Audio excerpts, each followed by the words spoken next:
magic number. Hey, everybody. Welcome to the Trialogues podcast. It's a little hangout that a few of us here do to talk about leadership, marketing, technology in the real estate space. I'm Gaylord DeWald, the president and janitor of Thought Faucet, a strategic creative content studio in Burlington, Vermont.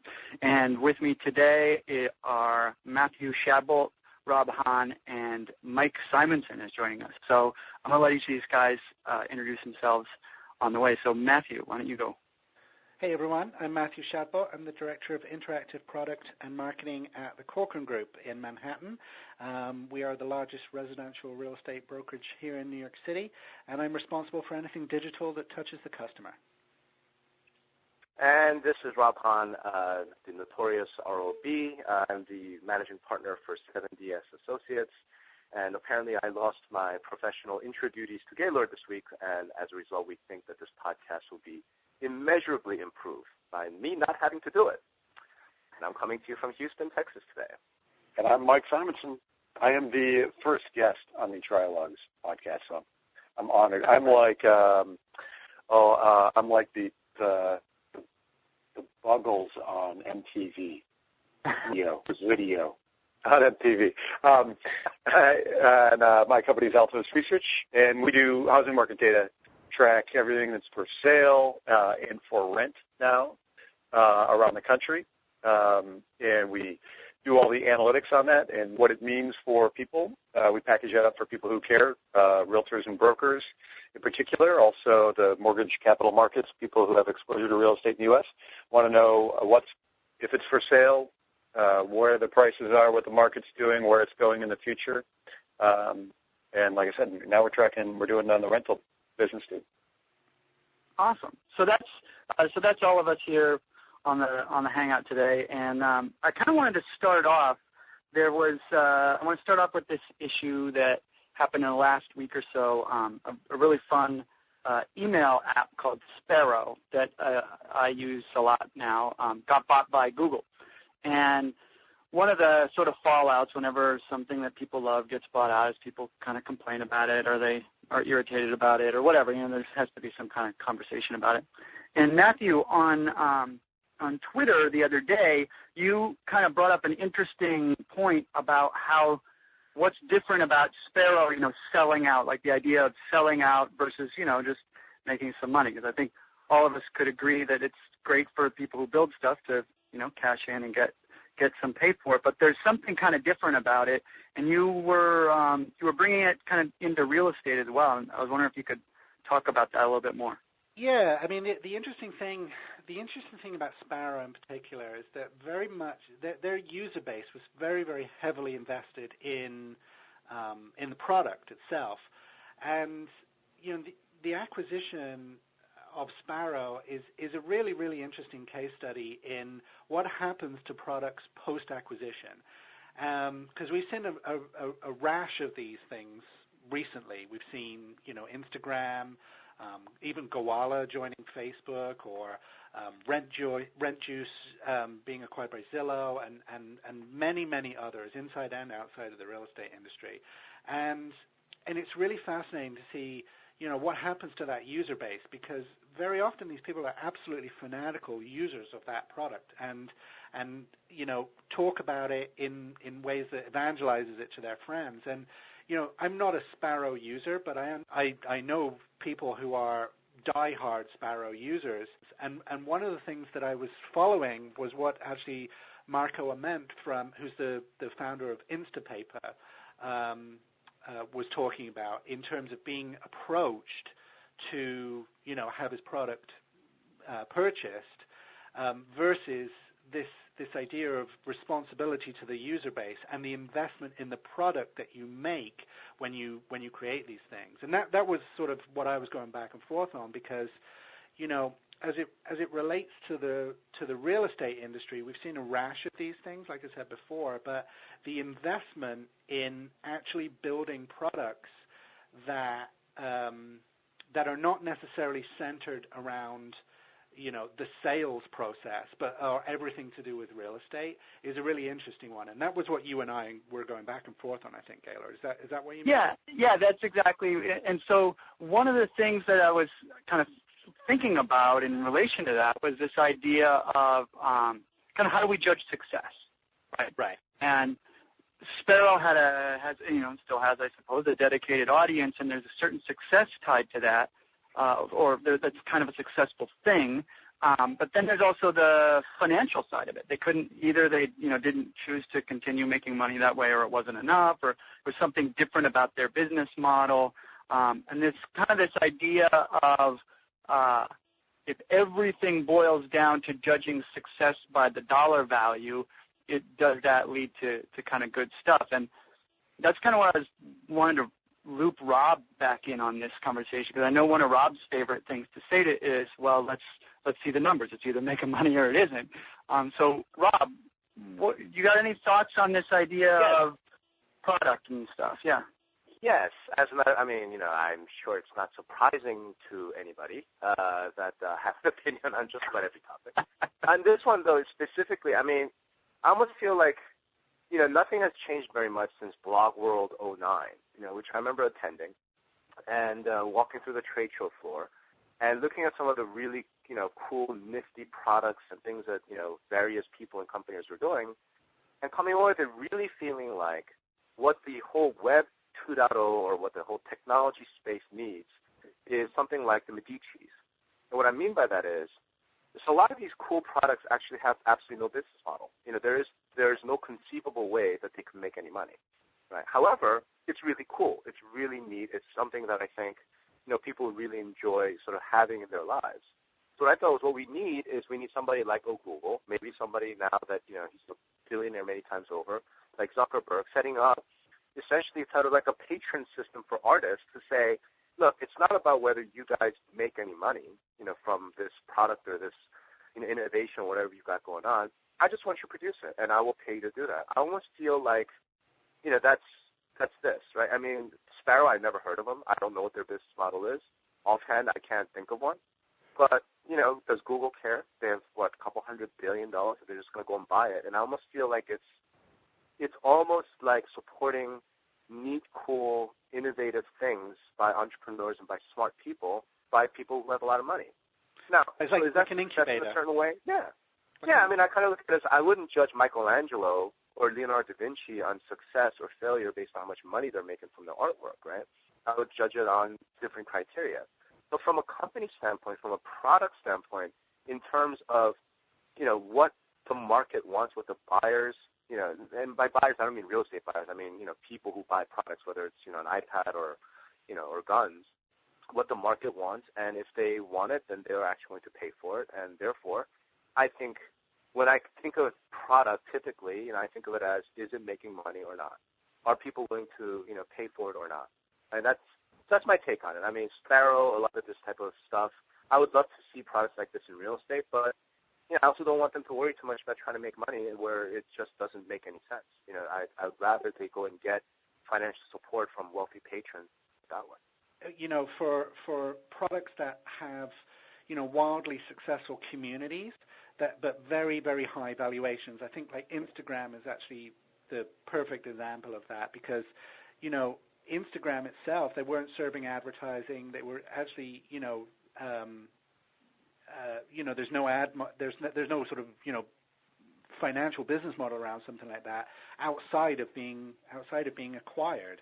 So in order to grow their business, an acquisition actually becomes necessary. So in many ways, what Facebook is actually purchasing is the valuation of the community that's associated with the product, not the product itself in many ways. So I think there's different types of ways that you associate value with that. But I'm very curious to see what Mike thinks of this because I know you have a lot of experience. Mike, what do you think? So it's funny. I'm a Sparrow user. I use it for my email on my iPhone. In place of the native Apple app. And what's fascinating is you watch this as a company, Sparrow is like 4 engineers and they were making money, right? They were making a decent amount of money. They have, when it launched and when they got good press, they were a top 100 app. What's fascinating is to turn it from a successful product into a sustainable business is a big difference. And that means you've got to have, basically, they've got to have an app in the top 100 Apple download every week, all the time. And for 4 guys, that becomes tough. And so you get a kind of dead zone as a company. So Sparrow's got this really critically acclaimed email app. They're getting good downloads, but if you're, say, you're getting, say they get 10,000, a week, they get downloads a week, they make a few tens of thousands of dollars a year or a month, then it's barely a business. It's barely a sustainable business. And so it is there's a big transition from being, having a cool app, being an engineer or two that pump out a cool app to building a big sustainable business over time. And so it makes a lot of sense for those guys to go fold into a Google. And of course, for Google, it's like you guys point out, it's an outsourced R&D. Like, oh, those guys did good work. They got a good product. They got a good head steam. Go get it. And so it's a lot easier to go pick that up than it is to try to continue to grow it inside. The analogy on the business model is you can think of it like it's like a 50-person real estate brokerage. It's a dead zone of too big for the broker to be listing and selling him or herself, but too small to be really making a good living at just being the broker owner. And so you see a lot of folks who are, have reasonably good, they're good agents.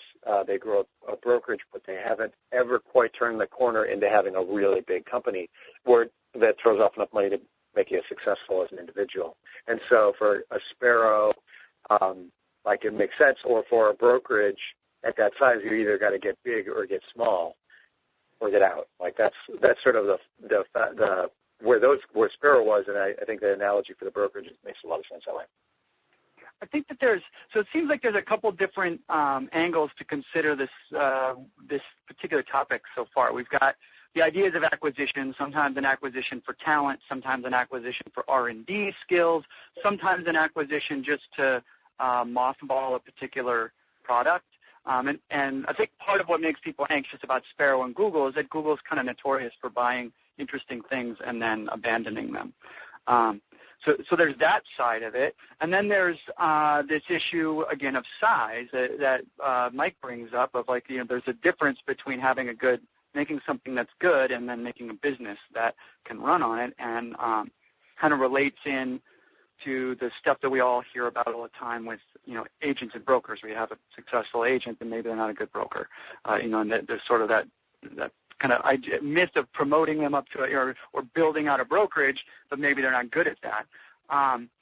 But then even kind of at a deeper level, some of the stuff that Matthew was bringing up and we were kind of going back and forth on is just the idea of product development within real estate itself. And I don't mean just like software product development, but like what is it that real estate people are doing that has value, that can generate the same kind of goodwill that like Sparrow users have. Like people are really into that particular service. And I think a lot of real estate people might talk about, knowledge and negotiation skills and things like that, but none of those are really like strategic advantages. Maybe you're better than the next guy or not, but the customer never knows it. Unless you've got one of those like verified, I paid to be on a list of good brokers app or whatever, like one of those kind of systems that have a sort of, contrary business model. But this idea of like, what is it that real estate people are selling that can generate that kind of stuff? Rob or Matthew or Mike, any thoughts? So this is going to be a little bit, I don't know how relevant, how much, on point this is, but in terms of, let's actually think about this, right? What is it that real estate people, quote unquote, are selling? And that's going to generate that kind of enthusiasm, that kind of following. I think inherently the problem is there is no product that, quote unquote, real estate people are selling that would do that, because that's not what the consumer wants from the real estate person, right? I mean, so you think about Here Direct, you think about survey results, you think about every instance where anybody in the real estate industry has ever talked to an actual consumer, actual buyer, actual seller. The number one thing that everybody says they want is what? Trust. The number two thing that they want is sort of get back to me, like return my phone calls, right? So I'm kind of looking at that going, does that then have the secondary effect that you're mentioning, which is if you are a trustworthy person and you're prompt with your, sort of communications back to the client, are they fanatic about you? And when it turns out, I think the answer is yes. I mean, we've had these, the consumer panels and whatnot where people say, I would recommend my agent to everybody. Right? People are actually enthusiastic when they find a real estate professional who is both of those things, is trustworthy, they don't feel it's going to bullshit them, and doesn't take 3 days to get back to them, right? And so I feel like that's a service, right? And if you think about it, it makes perfect sense, because at the core of the entire real estate industry, what have you, product development, technology, this, that, and the other thing, at the core of it, what we've got is we have a buyer and a seller, or we have a renter and a landlord. And they just want to meet each other and do a deal. So I feel like, to some extent, the product development folks, they have a much tougher challenge, since what the consumers really want ultimately is trust and somebody to get back to me, right? And to the extent that their technology, their apps, their whatever tools and products allow real estate agents to do that, I think it's really valuable. That's, of course, not addressing the fact that a lot of real estate agents, even if they're allowed to do that, they often don't do that for a variety of reasons. Rob, even going kind of from there, assuming that that's the case, which I don't see why it wouldn't be, right? Like return phone calls, like we all know that would make sense. What level does branding play into it? I mean, if that's the case, if the main focus should be on return the calls and be trustworthy, is there room for any kind of real estate brand to exist in that world? I mean, I certainly think so. The issue is whether any brokerage or whether any company out there is going to be ballsy enough to actually do it, right? I mean, Christina Wise, I would think, Good Life Team, they're ballsy enough to do it. Their basic thing is basically if you don't do those things, then you're fired. How many brokerages out there are willing to do that? Are they willing to actually take that step, right? But, yeah, I think there's room for brand, but it's going to take some time. It's going to take some doing, and it's going to take a heck of a lot more than, a bunch of TV ads or statements about it. I don't think trust and, sort of responsiveness are the kind of things that you can, quote, brand through a, quote, branding effort. I think it's the kind of stuff that actually happens by doing it, right? And I have yet to see large brokerages in this industry willing to actually make the commitment to make that happen, right? Because they're focused on recruiting. Right? Yeah, the business model doesn't back it up, because you got to lose money if you get rid of, Yeah, I mean, do I think it's short-sighted? Yeah, I do. I think, if I were running a large brokerage, I would actually immediately institute a plan like this and basically have it there. If you fail to get back to a client within, I don't know, some reasonable amount, like 24 hours. If you miss that, 3 times in a row, you're fired. I don't care how big a producer you are, but how many companies are actually willing to take that step? I really have, I really wonder about that. And the interesting thing is, Rob, I think that a lot of the product development that we're seeing coming out of the real estate industry is it gets focused one of two ways, I think. There's one which is sort of the more public-facing one, which very often comes down on the agent disintermediation side of things. It's like, here's a service that will allow you to understand things that you would previously have gotten from agents. So it's either like neighborhood info or pricing info or, how's, that kind of stuff that you would have traditionally spoken to an agent about. Right. or it's things of a sort of productivity nature that in many ways actually help underachieving poor agents help to disintermediate themselves, either by not returning your calls or not being responsive. And you spoke a little bit about this in your Magical Thinking blog post about this, that so often in the product development and sort of apps and services conversation within the real estate industry, there's such a disproportionate focus on, connecting and engaging the consumer to the detriment of the basics that actually drive business, like, trust building. And I think very often in the brand and marketing type of conversation, there's, let's build trust and engage with people on, social platforms, for example. But at the end of the day, trust is built on really offline, real-world interactions, I think, much more so as it relates to an actual financial transaction. And I think your post touched quite well on that kind of stuff this week. Yeah, no, I appreciate it. The one thing I do want to add on to before we kind of move on, I think there's a reason for that, and I'm really starting to understand and realize it a little bit better. And I think it's this. Real estate suffers from the fact that it is essentially a sales business where you have a whole lot of people in it who are not natural salespeople. I mean, I think that is essentially at the core of the problem, right? That I wonder, let's say for whatever real estate industry disappeared tomorrow, how many of the million realtors that are out there could get a sales job in a corporation, like a sales-driven corporation, right?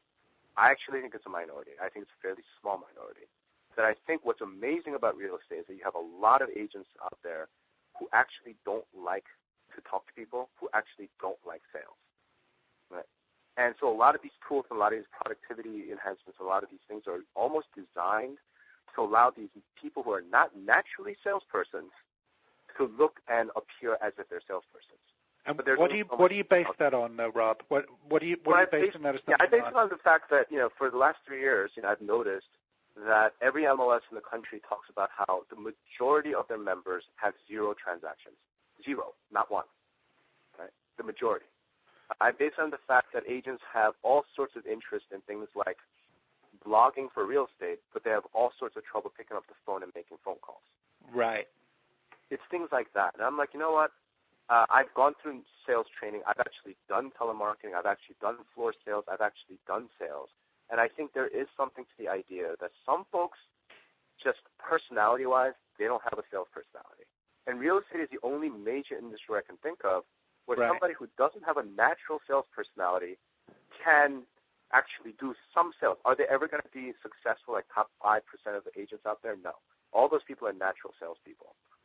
So is it the case, Rob? Is it the case that the down economy has caused underperforming agents to take their eye off the basics in favor of hiding behind platform? No, I mean, I don't think so. I think because when things are hot, right, even a non-natural salesperson can make a lot of money, right? Right. You're just an order taker when things are hot. When things are down, they don't want to actually do sales type stuff, so they focus on, things and products and, processes which seems and sounds a whole lot like sales, but it's not actually sales. And what comes out at that point is that it turns out those people, their natural personality is simply not suited to doing sales. And I think, I actually agree with you that so much of product development, of technology, of whatever in our space, in our industry, is really built around the notion of providing to the non-salesperson the kind of stuff that a natural salesperson would naturally do. The problem with it is there's only so much you can solve with technology, right? And something like this, I don't know it can be solved with technology. But that's just my take on it. So let's put that one on the table for now, because I bet we're going to come back to it, because I think there's a lot of meat in the sales and agents world. I think we would be remiss if we didn't pepper Mike Simonson with all kinds of questions about the market, since we've got him tethered to the phone. And so I know I'm going to trust Rob to ask whatever the pointiest question we're going to ask him is going to be. Yes, sir. So, Mike, first of all, thanks very much for, joining the show, coming on. Like I said, our entire success depends on how you perform today. Thank you for having me, Rob. Yeah, but with that said, so here's how I wanted to kind of start this. I want to say it's probably, events in the world, in the overall economy have overtaken us a bit. But a couple of weeks back, I think I saw a great post by you talking about what's going on in the housing market and why, and I can't quite remember offhand, I'm not reading the post right now, whether you guys had called bottom or you were talking about real positive momentum in the real estate market, right? Yep. Okay. As of this morning, and in the last couple of days, we have now seen a number of, media stories, a number of blog posts, a number of, folks out there now saying that the housing market, the latest reports for both existing home sales and new home sales are like at a 20-month low, or it's hugely disappointing. There was a post on zeroheads.com that talked about, how even NAR can't put lipstick on this pig. It's a major disappointment, et cetera, et cetera. So I guess my question to you is, have you changed your mind, about the market since you wrote that post because of the new data? Or are all of these, sort of mainstream guys getting it wrong? No, I think I would say that despite a couple of the sort of minor headlines this week, that in general, the mainstream guys are finally recognizing that it's been a hell of a year for real estate prices. And it's been, and what happens is, it's been a strong up year, month over month for prices. And the way our data plays out, because we watch the active market, you watch the ask price, and there are actually earlier leading signals than just the list price of homes, like watching, for example, one of the things we like is watching the median price of the newly listed properties, so the ones that came on just this week. And in terms of leading indicators for home prices, what happens is you get a wisdom of the crowds thing of the agents who know exactly where to price those homes. They know exactly where the feel is, like, wow, we get a lot of traffic last. We're going to price this one a little more aggressively. So you see the earliest leading indicators in the price of newly listed homes. And then about a month later, that becomes on the overall active market. After a month later, after that, it starts going, the ones that are going pending and into contract. And then after that, it's when they get recorded for sales. And then a month after that, you get when the headlines start reading those recorded for sales. So what you're going to find is you're going to see, in terms of prices, month over month, up news, things like the Case-Shillers and the NAR numbers will be month over month up for like 5 more months. And you're going to see that they're going to say it's up again. What the ones that were negative this week are volume numbers, so number of sales, and that's a function of really low inventory, like crazy low inventory. So there's simply not that many homes to buy. And so the two obviously are going hand in hand, right? There's not that many on the market, and the money is super cheap. So if you're well financed, then it's a good time to buy, right? You get homes that have adjusted way down in price. Money is almost free, and so you borrow and you buy the house. Now what's happening is then there's competition, especially in the desirable markets, but it's also pretty much across the country. So then as we look at so you're going to continue seeing positive price number headlines in the mainstream press for like 5 more months. There are the leading indicators I look at in our data, interestingly enough, have flattened for the year. So what happens is that's the first sign of it's like the first leading domino to fall for looking at the fourth quarter cyclicality. You'll start seeing, when you get November and December, volumes go down, prices go down, adjust as you go into the winter. For the January 1 is the lowest point in terms of pricing and inventory and volumes, and then it picks up promptly back up for the spring market after that. And that's sort of looking broadly. And so anyway, that's what we're seeing right now, right? It's been a really good first 6 months. You're going to see that in the mainstream headlines for like 5 more months, even though we are seeing some of the leading indicators turn. Okay, so let me ask you this. Yeah, go ahead. Here's the part that I'm not quite understanding. What you're essentially saying is that, and I agree with you because, I've worked in that side of the business a little bit, the lagging indicators like, sold, right, essentially are anywhere from 3 to 4 months behind, right? Right. Case-Shiller, for example, is using data from like 3 months ago. The issue that I've got with this is, okay, we've now been hearing for the first half of this year how real estate is back, everything is great, it's freaking awesome, people are busier than ever, inventory is low, yada, yada, yada, yada, right? Since you guys have been looking at leading indicators, what I'm wondering is, when did you guys spot, right, the 8.4% month-over-month drop, right, in NAR home sales or new home sales data? Did you guys see that coming 6 months ago or 3 months ago? Or did your leading indicator tell you that? Yeah, so a couple of things that happen there. We don't do a forecast of the transaction volume, the home sales number per se, but like we do with the pricing numbers, for example. But you can see that that's going to be low in the inventory numbers, right? So there are simply, there's a third or 40% fewer homes on the market now than there have been in years, right? It's significantly lower, and therefore it's harder to buy homes, and therefore it's, it is like the number of transactions is going to be low. The other thing to keep in mind is that there's a lot of noise in those monthly numbers from NAR that are a little more don't read in up last month, down this month as, oh my God, it's tanking. I would though, by the way, as we talk about recovery, lest I sound too bullish, one thing that we like to point out as Altruist Research as an organization is people we had for years, we had the M shape, the market climbing up and to the right. We then hit the top and the second leg of the M tanking down for several years. We're not in a world where you turn around and you get the third leg of the M, everything goes back up, and quote, there's the recovery, we hit a bottom, and that's it. There's no such world as that anymore. What happened is now we're in a world that is much more sensitive to, economic changes, to interest rates, to things like the active inventory, all of these things, investor money on the side.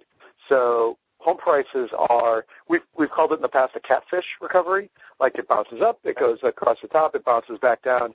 And so it's a much more cyclical environment. And that's even more true in places like Phoenix and the California markets and even Miami, the high volatile markets, the high beta markets, to use a stock market term, are up stronger on the upside and they're down stronger on the downside. So calling a bottom is a misnomer because what you have is ups and downs intra-year and multi-year, but there is no, other side of the V and everything's fine again. So I know the other guys want to jump in, but I have one more question and then I'll sit back and listen. And the question, I guess, is this, Mike. How do I put this? Okay, so I think it's fairly well known, or it's fairly obvious that I happen to be quite a bear, when it comes to, the market overall. And I'm not an economist, so who gives a crap what Rob thinks, right? But, the reason I'm a bear is because of some of the macroeconomic stuff. Like, to me, when there's no employment picture's not getting any better. It just didn't strike me as like, how the heck is, all this buyer demand coming from and so on. And I remember I was at Minneapolis when, my doppelganger, Lawrence Yun from NAR, the chief economist, presented. And he actually said that if you look at family buyers, right, the market is essentially flat. Right? So the growth in the market over in his view, the last year and a half, has been entirely driven by investor activity. Right? So my question is, I feel like I tend to be rather bearish and probably a little bit more skeptical than maybe I need to be. I feel like, given your post and given what you're just saying, you're pretty bullish about the real estate market. The question is this. I understand kind of, the leading indicators, the data, et cetera, but fundamentally from a macroeconomic standpoint, what makes you bullish, Mike? I mean, what what makes you think that the market, it could be catfish, but it's okay, it's sort of stabilized? I mean, is it simply a low interest rate? Is it, because that's my question. What are some of the bigger sort of non-technical things that you look at that makes you feel positive and optimistic about the market? Yeah, so I think we got a couple of things. When you examine my bullishness, it is if I have cash now and interested in real estate, I think it's a good time to buy, to use a generalization. In other words, interest rates are cheap, and I think artificially cheap, like crazy cheap. And you obviously have multi-year of price decreases. And so if you're thinking about buying for yourself or thinking about buying as an investor, one of the reasons, and this I think is to Lawrence Hughes' point, is one of the reasons there is, like a lot of the demand is coming from this investor capital that's been sitting on the sidelines for so long. What they're seeing now is rising rents. They're seeing, low prices. They're seeing rising rents. They're having opportunity to do things like buy in bulk from the banks, and all of these things are turning into like there's better yield on a property, and those things are creating like as a point right now to buy real estate. I'm not bullish in the sense of like it's 1991 in Silicon Valley and there's a recession and you buy in 1991 and you make you buy a couple of properties and all of a sudden you're sitting on a $5 million real estate portfolio. I don't see that world happening. I don't see there's no big catalyst to the upside, where we get back to those glory days. At the same time, there's no big catalyst on the downside. There are natural ceilings on the upside, like the people who've been underwater or the banks can sell into the market strength, so that will keep a lid on any super recovery of prices. But at the same time, when prices decline further, you get real yield opportunity, cap rate as the investor, real estate investors measure it. Basically, your rent return on those properties is really good. And so, like when prices come down further, the rents are strong, so you get in both of those cases, you keep a natural downside. So I'm not bearish that you're going to lose a lot of capital if you buy now. But you're not going to get massive amounts of capital appreciation either. It's a story with shadow inventory. Yeah, and shadow inventory is like, for the real housing bears out there, the zero hedge type guys, Rob, the shadow inventory is this concept of there are banks own a bunch of homes. There's a bunch more in foreclosure. There's a bunch more underwater that are essentially, the assumption is that they're going to have to sell. They're like never going to be able to recover. And yeah, so there was all that talk about people just being so far behind on their payments, but the banks hadn't gotten around to foreclosing on them yet, all that kind of stuff going on. That's exactly right. And so it's not actual inventory. You can't actually go buy it. It's a shadow inventory. It's like potential inventory of stuff that we'll have to sell. And so the bearish argument there says, B of A owns, how many hundreds of thousands of properties, and anytime when the market turns up, B of A is going to unload them, right? And they're going to unload them, and there's going to be a big wave of properties come on, and there's going to be so much inventory that it's going to drive prices down. And oh, by the way, there's going to be, there's all these guys who aren't even foreclosed yet, because in places like Florida, it's taking 1,000 days to foreclose on a property. So that all of these things are this shadow, lurking over the market. And there is, in a certain sense, obviously a sense that stuff has to sell. I think my view on the shadow inventory, personally, the observations are that the only things that actually impact prices are the stuff that's actual inventory, not shadow, not potential, not future, but what's available right now.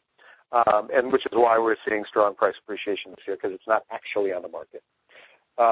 And we also have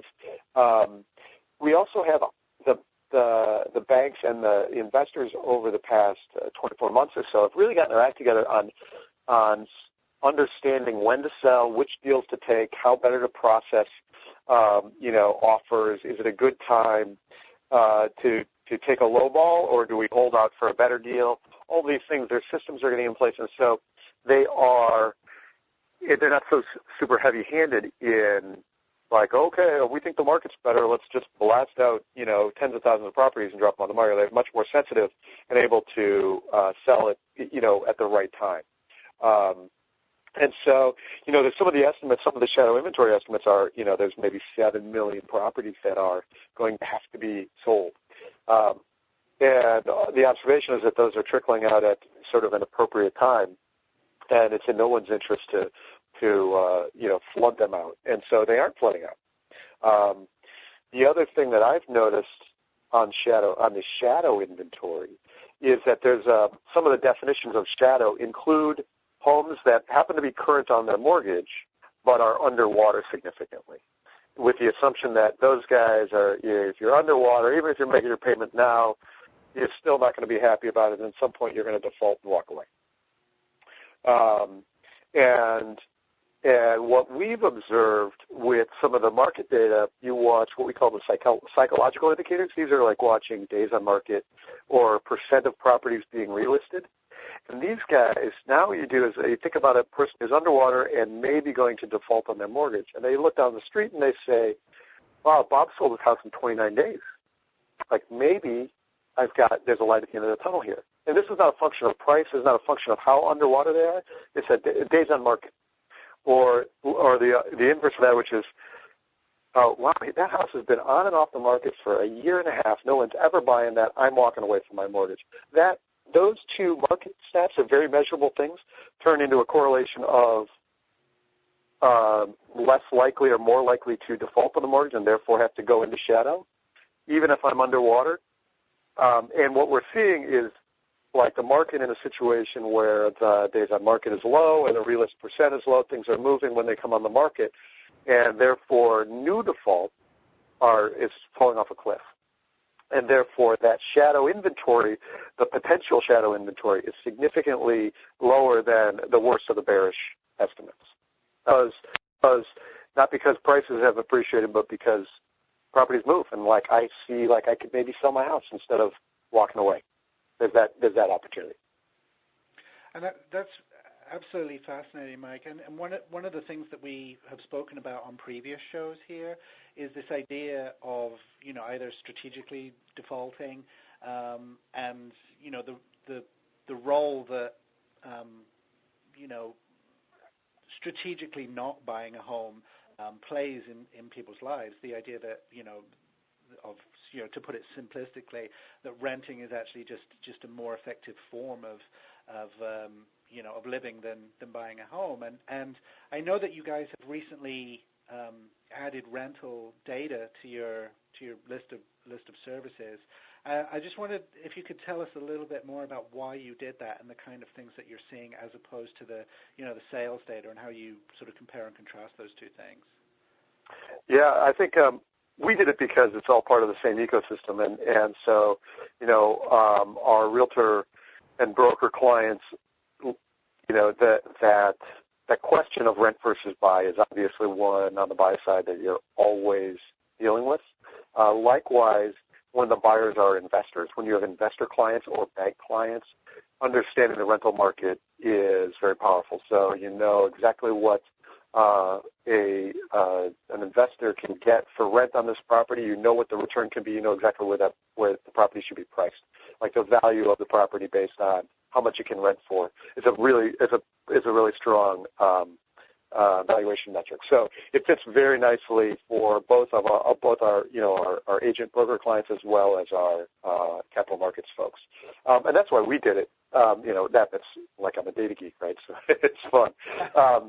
But in terms of watching the data, the interesting thing is that home prices have been up strong this year. So have rents.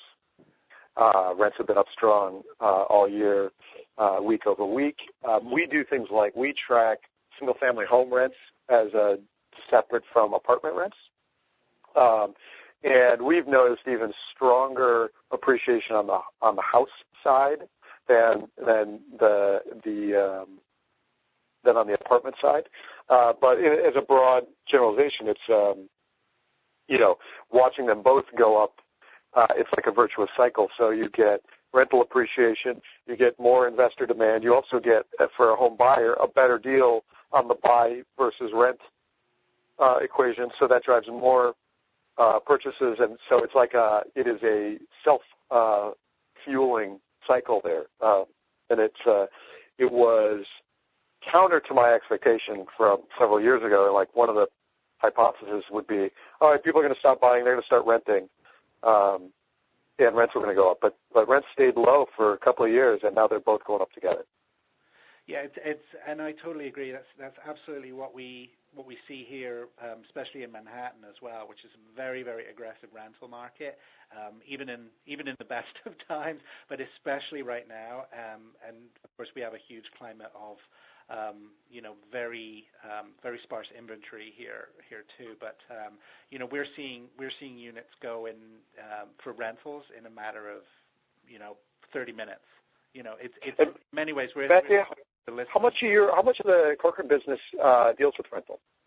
It's a small percentage. We're actually we own a company called City Habitats, which is the largest rental agency in the city, and they do the most transactions in terms of actual volume of transactions.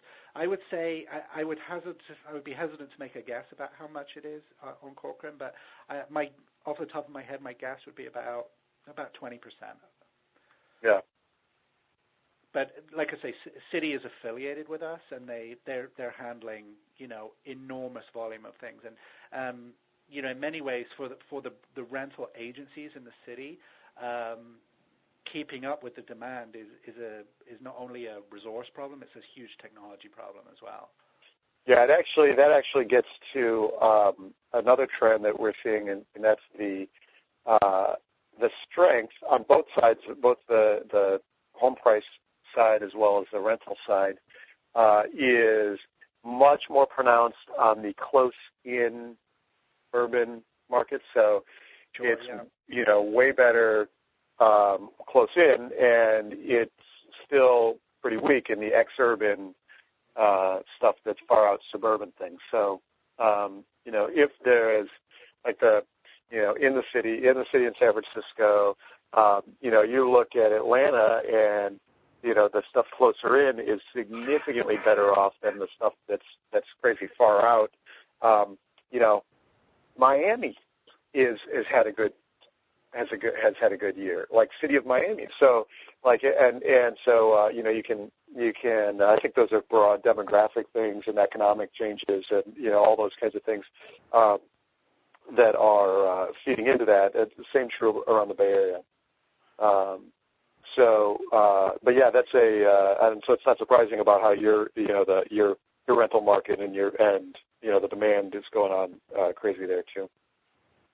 Yeah. Hey, so Mike, we got about 15 minutes left in this call, and I've always wanted to get you on, and some of the other folks, kind of have your type of business on to ask, try and bring it back to, might be relevant for the, I have no idea, maybe 2 or 3 real estate agents who listen to this podcast. And it's this. I've always wondered, okay, one of the big value propositions that realtors are supposed to have is that they're supposed to be local market experts, right? Okay. The question I have for you is, as somebody whose company, really does market analysis, that you guys are looking at things like leading indicators, lagging indicators, et cetera, and you're putting in a huge amount of effort doing the analytics and doing, some of the opinion making. From your perspective, maybe this is a softball, and if it is, I'll kind of have a follow-up for you on it. But, when you think about a local realtor and what they kind of rely on, what they use to hold themselves out as experts in the local market, it really is just the MLS and the CMA tool that the MLS has. My question to you is, as a real estate data professional, is that enough? So like I've said, when I do my talk to realtors, I have there's only 3 questions. What's for sale? how much is my house worth, and how's the market. And if you look at, as you point out, you've got the MLS. That's the answers to what for sale question. And you put it on your website, it's an IDX. You have the how much is my house worth? That's a CMA, or if you talk about, you've got Zillow, is what they call an AVM. It's a, automated valuation model, and there's big industry around valuing the property. And then the how's the market question is what Alta is always focused on, and that's, that is like all these other questions that people have when you're driving them around or you're doing the listing presentation. Is now a good time? Are there a lot of others like it? How quickly do I need to act? It's like, well, we saw one we like today, but it's our first day out. Do we have to make an offer today? Like, all these are how's the market questions. And I think the well-armed realtor has the resources to answer that.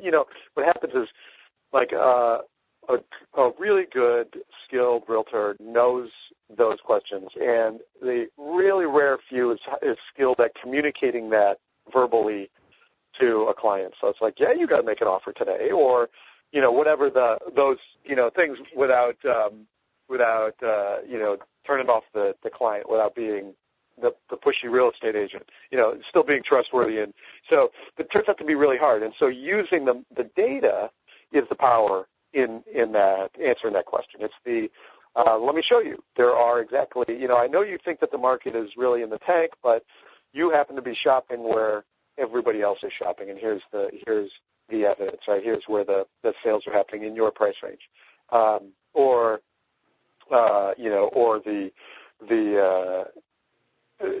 like, oh, by the way, there's only 4 on the market. Like, this is it, right? We've seen them. That kind of opportunity is really illustrated in the data. And a lot of times it's a soft communication. It's a put the information in the client's hands and let them absorb it, draw their observations. Sometimes it's reinforce their own opinions, but now the backup of when you do that for a client, they trust you. So it's a trust building thing. It's not about drawing conclusions for them. It's not, it's about leading them into the understanding of the world and being the expert just by having the resource, right? Mike, maybe I could ask the question slightly differently. I know that you guys offer out a product in which, realtors can go and essentially buy a market, report on their market. You do, right? Yep. Absolutely. Okay. And, as you know, there are a lot of folks out there, you have a few competitors who do the same thing, especially local economists. There might be people who only do the real estate market in a particular area, right? And that's their business, is they sell kind of market reports and seminars to real estate professionals, whether they're, realtors or mortgage brokers, what have you, about, here's what's going on in Southern California. Here's what's going on in the Washington, D.C. metro. Here's what's going on in New York, New Jersey metro. So there are a number of firms who do this kind of work. I guess the question I have is it enough for a real estate agent to go and essentially purchase that product, right, which is certainly put together by experts, certainly subject to, quite high quality of data analytics, and is that enough, or do you, as a professional who actually sells this stuff, think there's more needed than that on realtors, on the part of realtors, for them to be local experts?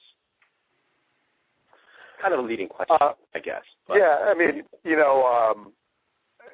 I think it's the product and is anyone's product is a component of expertise, right? It's one of the arrows in the quiver.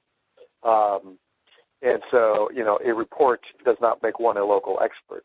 What I've noticed, though, is, it is the housing market, the data, the market conditions conversation is really it's a communication function. So it's part of the overall marketing strategy, reaching people. A reason to reach people, something that they find useful when you actually do interact with them. It is in terms of a communication, it is like it's one of those components, right? And I think a pretty powerful one. We email out 200,000 PDFs a week for our agent subscribers to their clients, and you get nearly 40% open rate on those things. Like people care, and like it's 37%, something like that. And so you compare that to a direct mail piece that sits in their in their mailbox, and which you get a 1% hit rate on, or something like that. But at the same time, those are all parts of a nice integrated marketing campaign, and it's why they work together. Well, I think we're running out to the end of the time, man. So thanks so much for joining us, Mike. It's awesome to have someone who's got the big pile of data. We should have brought you in when we did the big data conversation. So when we recap it, I think we'll probably have to lure you back. All right, guys. Thank you so much. Yeah, thank you for being here, and thanks all of us for being here, I guess, and all the people for listening. So that's it for Trialogues, whatever episode number we're on. We'll see you next week, guys. Bye-bye. Casually see, but don't do like the soul, 'cause seeing and doing are actions for monkeys.